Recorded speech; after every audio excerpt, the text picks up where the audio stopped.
Hey everyone, it's been a while since I did a vlog out of a movie. But before I make my own vlog review about the latest movie I have seen, I want to give out a special shout out to a special person who recently released a book. And well, it's kind of like a thesis book that he and other co-workers work on it, and today gave out kind of like a big conference out of in order to explain all the thesis that he's been doing. So that special person is none other than my father. So Dad, if you're listening, congratulations on your book. And you and your friends, they deserve a nice big applause, which is actually even better than what I just saw.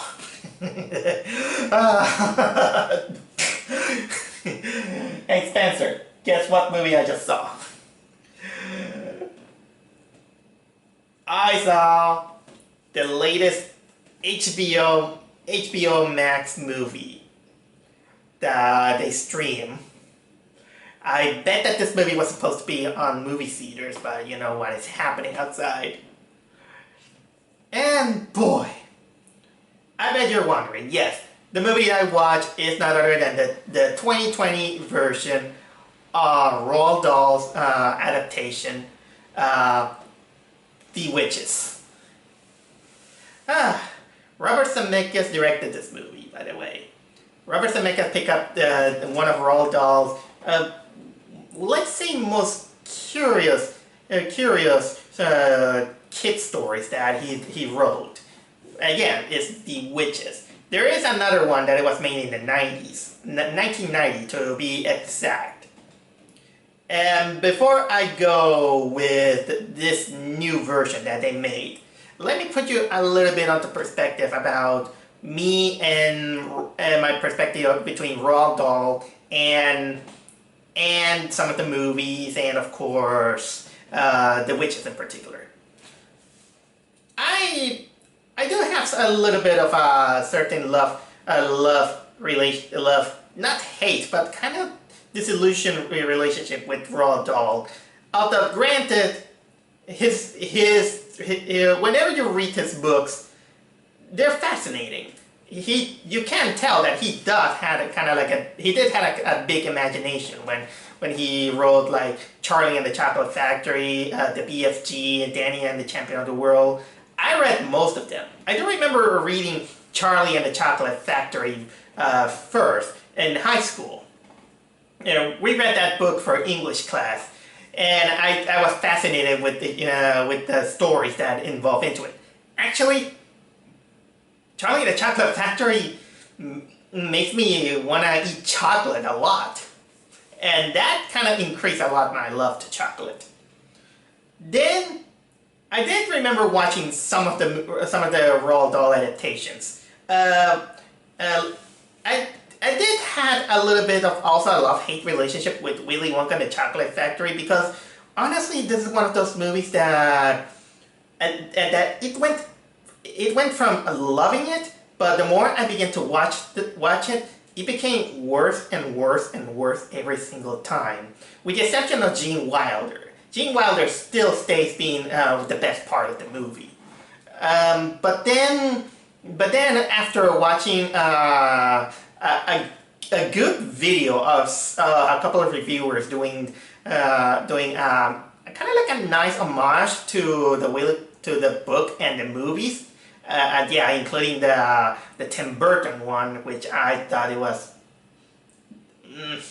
let's say that Johnny Depp ruins the movie.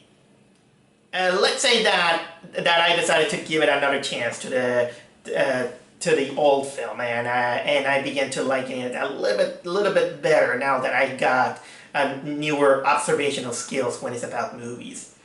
As for other movies based on Roald Dahl, I think that the BFG, the animated film, is still great, and But the other one, which is the CGI live action, that was disappointing, I must admit. Funnily, and now I think it's time for me to talk to you. What is my stance on The Witches? I did read the book. I also saw the movie, but in clips, I'll say, and I wasn't too keen or too favorable on the movie.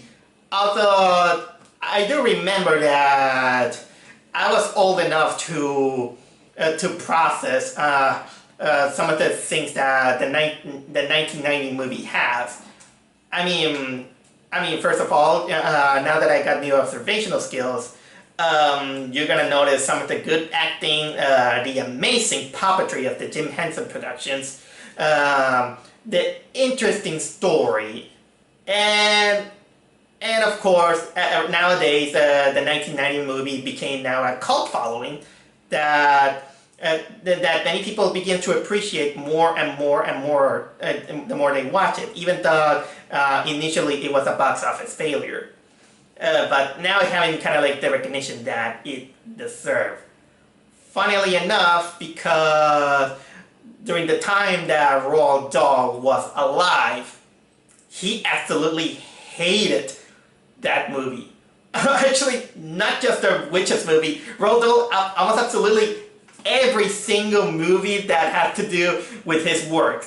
Every single one. The only exception is the BFG animated movie.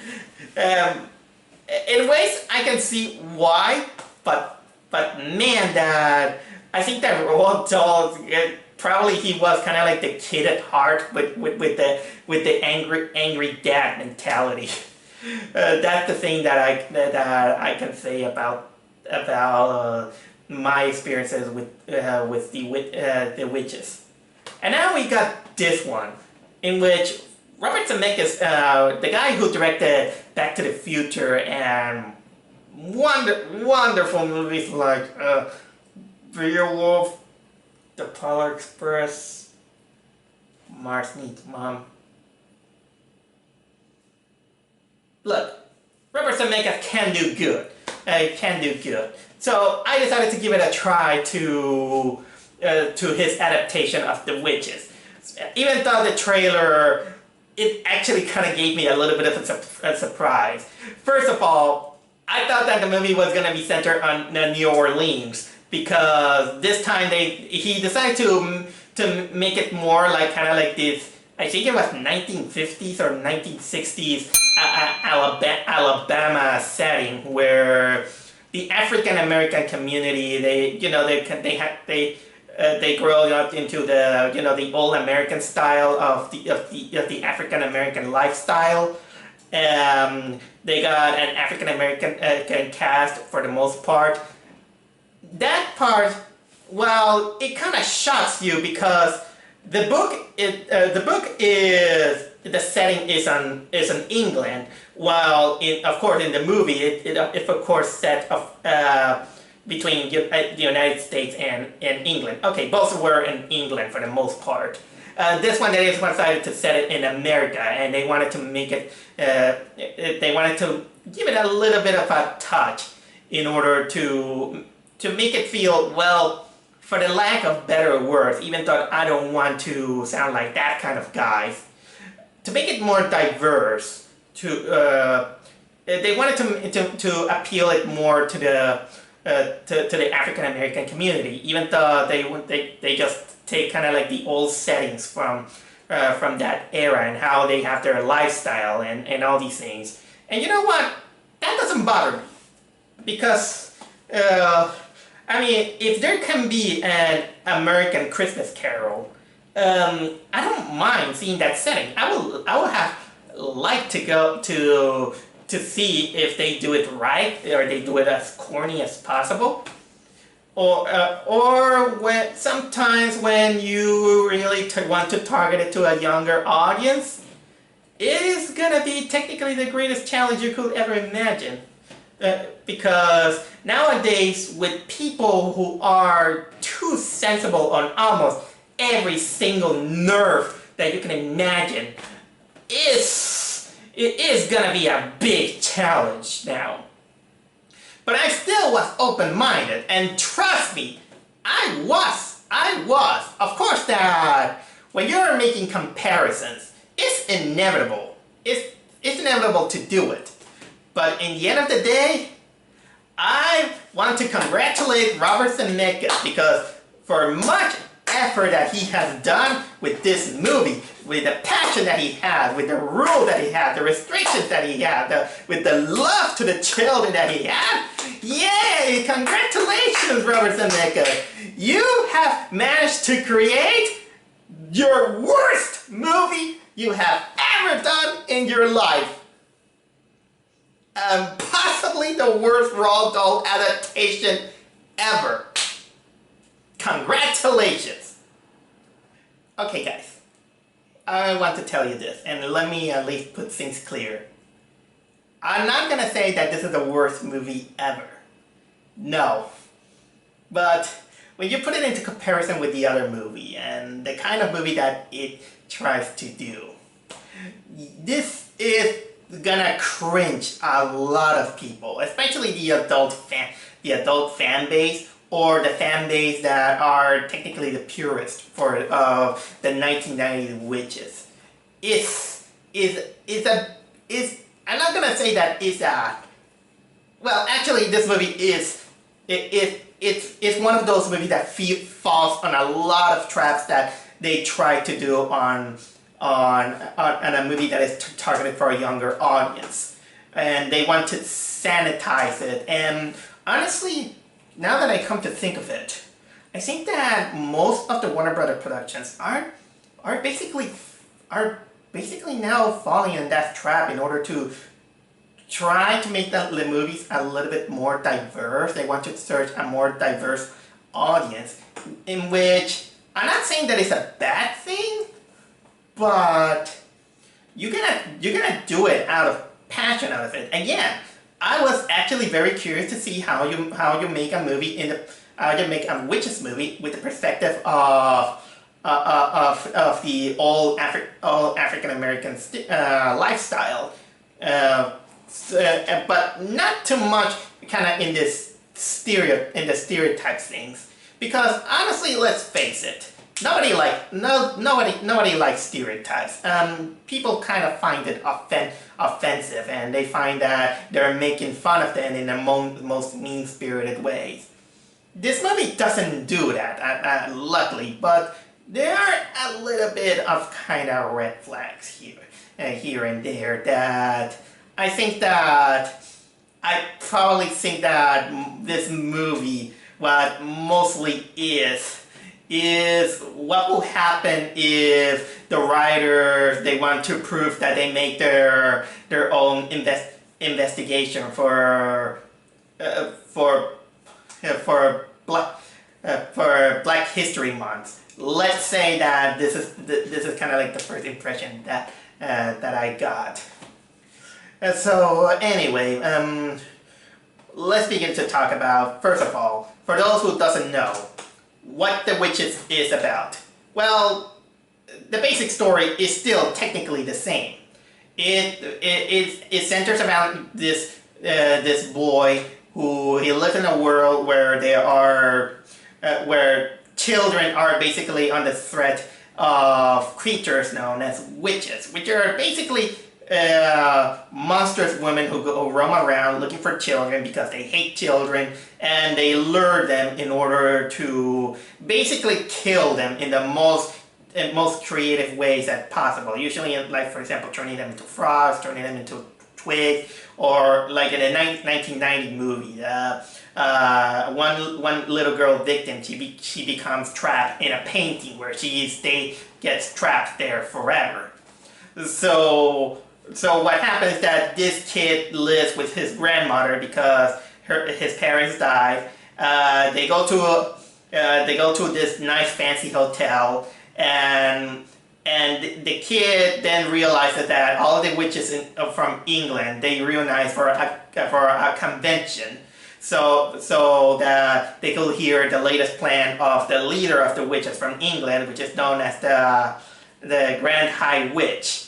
and her biggest plan is that they're gonna buy out almost all the candy in the world, and they're gonna sneak in her latest potion, which basically a few drops, it makes children turns, the one who drinks it, it turns them into a mouse.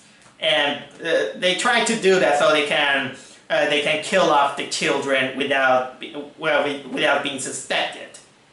And basically that's the basic story. Of course, there are some of the similar elements. Like, for example, you see one of the kids who is victim, then our main character, who is this nameless kid, he becomes also a victim. He turns into a mouse. The mouse can talk, and so on, so on, so on. That's basically the gist of the story. The 2020 version of the movie, luckily it doesn't deviate too much of the source material. That I will give it a little bit of a plus.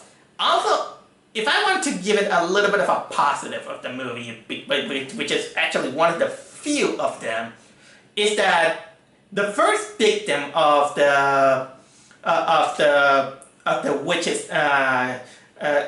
witches, let's say, is this girl who of course she gets cursed by, I think it's a candy that from what I can get, and she turns into a chicken. And as bad as of the CGI this movie has, very fake CGI, her transformation effect into a chicken is creepy.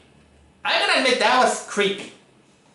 Although I wish they could have pushed it a little bit too far, because they began to keep the chicken only to lay green eggs.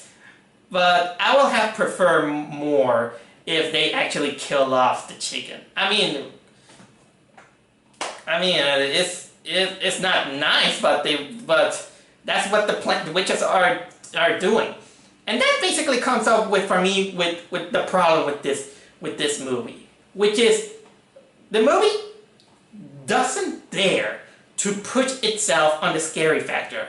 The other movie, the 19 movie, did itself a lot of creepy stuff and some hideous stuff. The puppetry of the puppetry and the makeup is excellent. But this one, they try to make it less scary, to make it more accessible to other children, and it doesn't feel it. It doesn't feel really scary.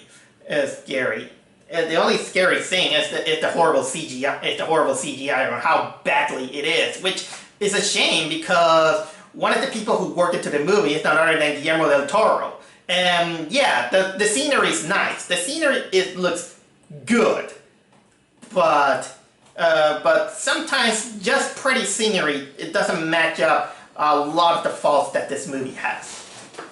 Let's go on with the actors, because whoo boy, I have to talk to you about the actors, because this is actually one of the things where you're either gonna hate it or you're gonna hate it but laugh it out loud. First of all, the movie feels that it needs a narrator for the kid. And you know who they got for the narrator? They got Chris Rock. Yeah, they got Chris Rock as the narrator. Even in the trailer, you're gonna listen, you know, I'm narrating this movie as you could ever see. But you know what? Look, Chris Rock is a good comedian. He can be a good comedian. He has a good voice and everything.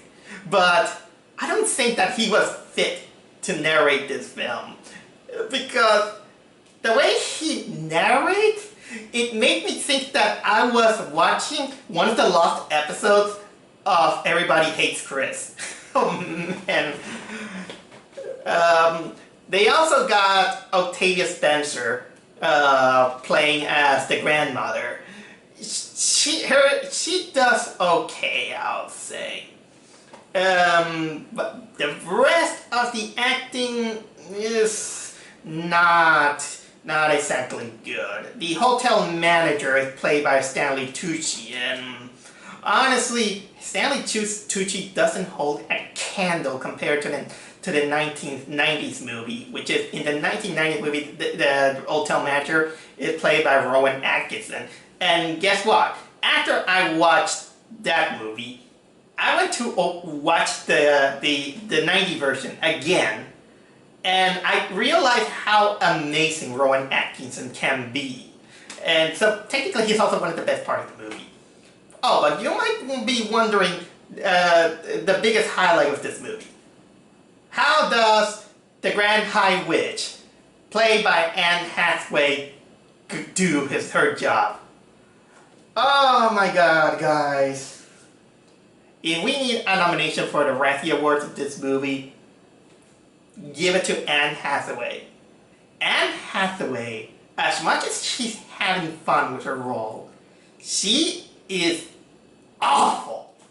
She overacts almost the entire movie. And I don't know if I want to blame her because there are moments in which you're gonna see her come up with this, with horrible lines of the script, lame attempts to make jokes. Like, for example, we're gonna kill off those rats. You mean rats? Oh, I'll tell you about it later. But Anne Hathaway, oh my god, she chews the scenery like a professional. She's awful. And I'm not ashamed to say this because I don't think Anne Hathaway is a bad actress. But my god, Dad! Look, the 1990s actress, Angelica Huston, she acted sophisticated. Sometimes she acted a little bit over the top, but she didn't do it all the time. You can't believe that she is disguising herself. But, boy, Dad, Anne Hathaway doesn't hide the fact that she is evil. Speaking of that, another thing that disappoints about this movie is that the special effects and the makeup of the witches. I mean, in the other movie, the makeup is amazing. You should have seen how they make Angelica Huston, the really hideous in the infamous convention scene. It's totally hideous and totally nightmare fuelish. That is great. It is a great passion on how to make basically a pretty woman on that of that age and year look like that. But in this case, it kind of showed that they didn't want to uglify Anne Hathaway. Oh no! When she's normal, she and the other witch, they have only kind of like a scratch scar on their mouth, making it look like the Kuchisake Onna from Japanese culture. But man, that when they reveal themselves, they don't have no effort on making them nightmare fuelish. Because first of all, you're gonna notice that they have at least one toe. Which for the purists, they're gonna call it bullshit because both in the book and the other movie, they say that witches have no toes. But this one they have only one toe, and I think that they made that only for an excuse to have Anne Hathaway, tiptoe pirouette like this.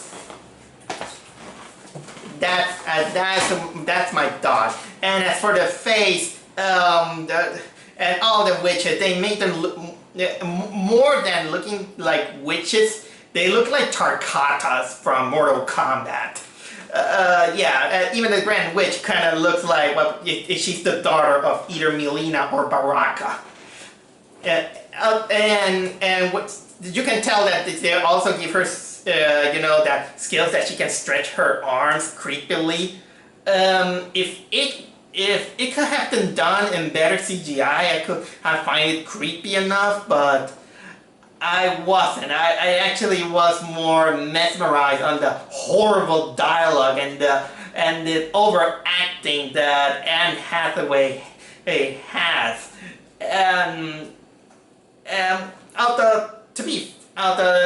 Continuing on with the acting, and now that I'm gonna give it a side out of Anne Hathaway before I continue on.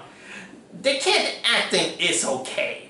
They're not great actors, but you can tell that the kids do do a decent job on this movie. Okay, let's go with some of the elements that I found with the movie that could be a little bit, how can I say, let's discuss it while I'm talking about it. First of all, remember that I say that this movie tried to be a little bit diverse and trying to know that they are knowledgeable with the African American culture of America from ancient times. Well, sometimes they feel it a little bit too shoved on your face because I mean you get, for example, the scenes in which grandma she begins to hear that, you know, this jazz music.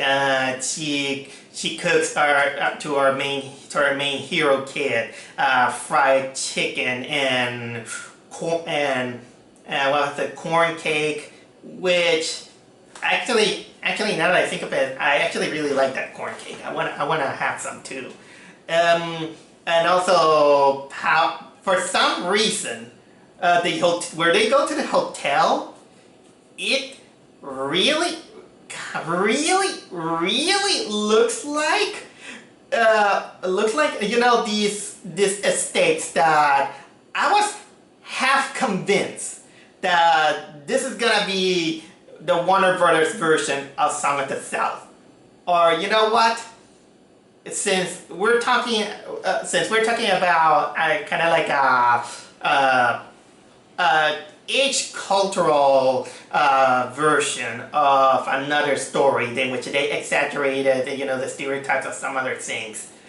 I was a little bit one step off comparing this movie to Cold Black and the Seven Dwarfs or something like that. It was this movie that is banned because of the racial things. Just in case, guys, I hate talking about it because I know how much it crawls on your skin thinking about it. Because, you know, it's not a comfortable thing, but we have to at least talk about it. But again, I'm not against it. I actually would have loved to see that. I was actually open-minded, even though there are some moments in which I came out laughing. Like, for example, again, every time where Chris Rock opens his mouth, I felt like I was watching the kind of like the witch's version of Everybody Hates Chris. That I was fine with that. But what I wasn't too fond about is that they wanted to basically insert a female protagonist, a female heroine, for no good reason, with another mouse. Apparently another kid that was turned into a mouse. And it's a girl, of course. And I'm gonna want to be another one of those that guys, but you can give me a good excuse for this character to exist. You don't deserve it, because both in the original book and the other movie, the main heroes are the main kids that are turned into a mouse are the main kid and this fat kid named Bruno. But apparently they felt that they needed more girl power, so this movie they insert this white mouse who also is a girl who apparently prior to the events of the movie she got turned into a mouse. And guess what purpose does she do? Fill it. Nothing. Nada. Nothing important. She was just inserted there because they felt that they needed a young role model to represent feminine power. Look, this movie already had a good feminine role model, and that is grandmother. The grandmother. You didn't need that, especially if you're not gonna add something new to the plot. And it did. She's just there to fill out something. And if you could rewrite the story and give her more of a role or something that could make some kind of alternate change to the story, that I could have bought it. But No, this Daisy slash Mary character was 100% useless. You could easily remove that character and nothing will change. Ah, man. What else I can talk about? Oh, I remembered another thing that I want to complain. The effects of how people turn into mouths. In the original movie, they use puppetry and makeup, and you can tell that it's creepy and it could be nightmare fuelish. But because they didn't want it to creep out children, they gave us creep out CGI. The only good CGI, actually the only creepy CGI that you can find in this movie is this girl turning into a chicken. That was actually creepy. But you know what they do, since they don't want to waste money in puppetry for the mouse transformation? They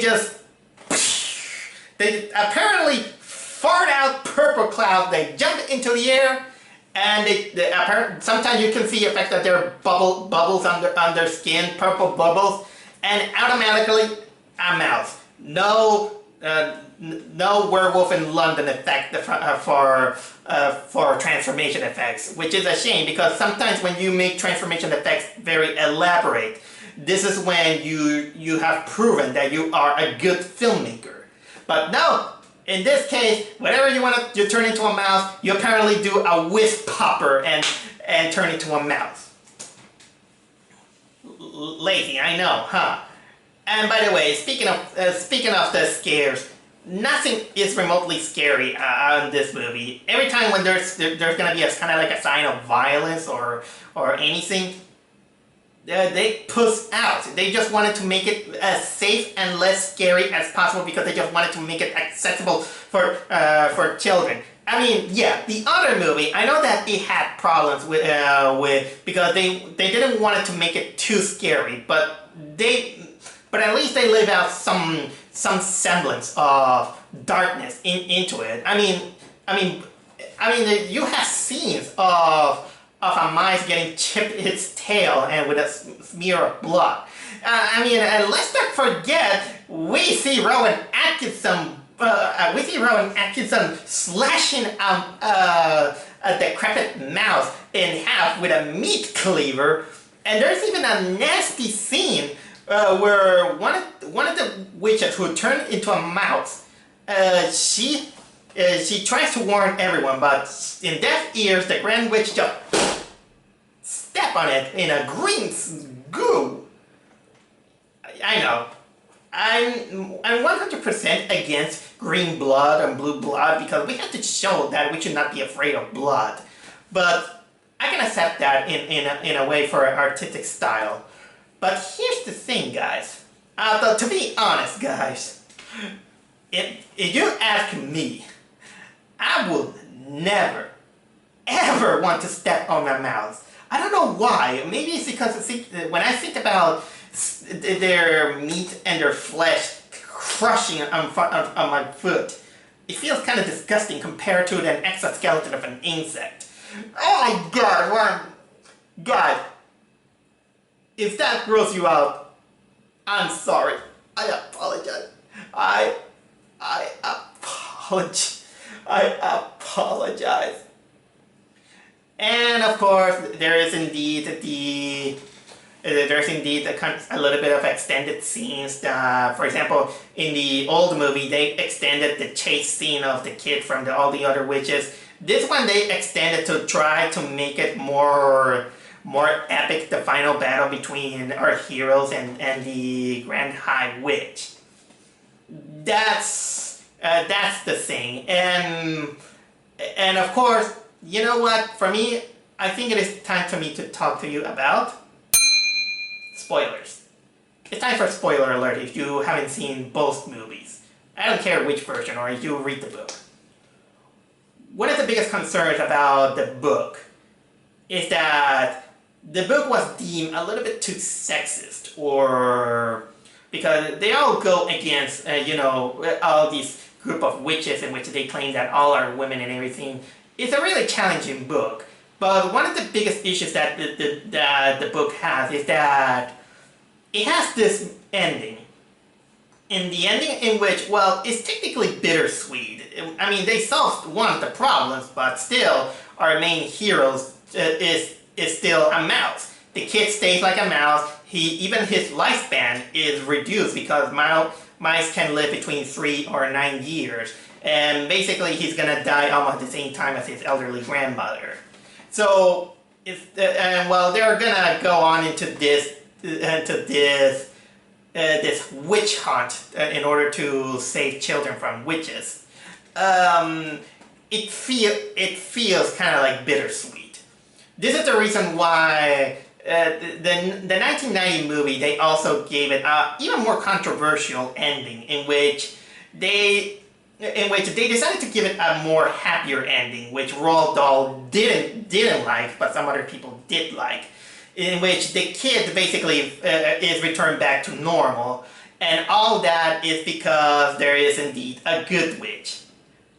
After watching the movie again, I didn't find it bad. I'm okay with that ending, but if I want to give it a little bit of a criticism, I will say that if they could have built the good witch better, instead of, having a change of heart because he wasn't invited to the party, that could have been a better polish, I will say. So instead of, she becomes good just because. She didn't even meet the characters willy-nilly and have some kind of personal connection in order to do that. So I can see that the happy ending feels cheap. It feels unearned. Although I wouldn't have minded if they could have gone with a happier ending. This one, on the other hand, the 2020 version, it ends exactly the same. That they find they defeat the witches by feeding them with the soup. Another major difference that they have is that it's the fate of the Bruno kid, in which this kid who has turned into a mouse, he had to be, in both the book and the 1990 movie, he had to be persuaded. He had to be, how can I say, shown by his parents. His parents, are the kind of like the rich smudge guys, but in this one they have to convince them in order to believe that Bruno had turned into a mouse and they have to live with it. The 2020 version is more mean-spirited. This time the parents, even while knowing, they basically don't want him anymore. Mostly because the mother is very afraid of mice, and they ended up adopting him. That's dark, I'll say. And yeah, they does keep on, being that the kid can't go back to being a kid. He's now a mouse, and they are going for the witch hunt. But the way they ended it, oh my god, guys, is the old mouse now, being Chris Rock, and he rallies a lot of kids. Because the whole start and ending of the movie, he started out showing the kids a movie about the horrors of witches. Almost like he was being the guy that presents the movies in Reefer Madness. And he showed the kids, the witches are bad. We're gonna kill them all. Yeah, yay, genocide. Oh my god. I know that they're going on a witch hunt, but you know what? This is the reason why the witches and wizards of Harry Potter doesn't want to deal with muggles. Because, my god! If you thought that the ending of Reefer Madness and Reefer Madness the musical is shocking, this one, my god! Okay, spoiler event. So, overall, what do I think about The Witch of 2020? It's bad. I can understand that it's bad. But you know what? Watch it once at least. But watch it after reading the book and watch it after watching the 1990 movie, and you will notice all the difference that it got. But honestly, this is a movie that is pretty bad.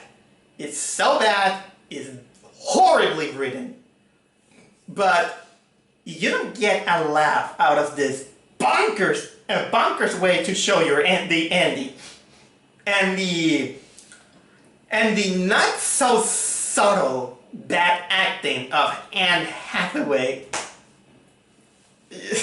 You're gonna probably miss out, in my opinion, probably the weirdest episode of Everybody Hates Chris. But one more thing. Yes, Dad?